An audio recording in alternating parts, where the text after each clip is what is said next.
kembali lagi dengan Epandri Hartoyo Sidarta. Pada kesempatan kali ini saya mau mereview menu rumahan paling simpel di kala hujan. Di sini ada cabayam, ada mie galung, ada bakwan sayur, peda goreng, ayam masak kecap plus kentang. Sebelum makan, jangan lupa cuci tangan terlebih dahulu dan berdoa. Mari kita berdoa.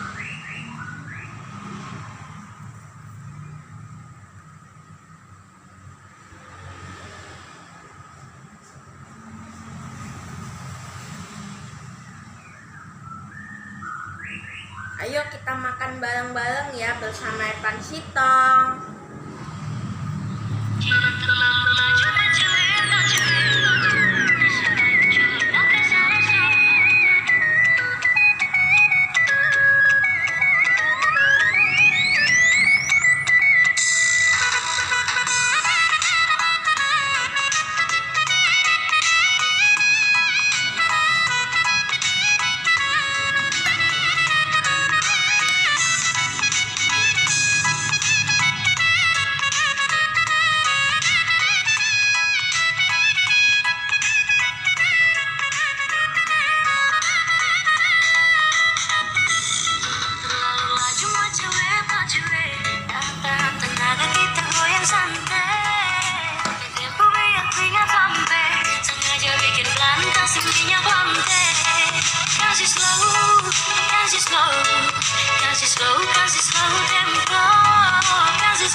Jangan lupa dicoba di rumah kalian masing-masing ya. Jangan lupa di subscribe, like, komen, serta share. Terima kasih.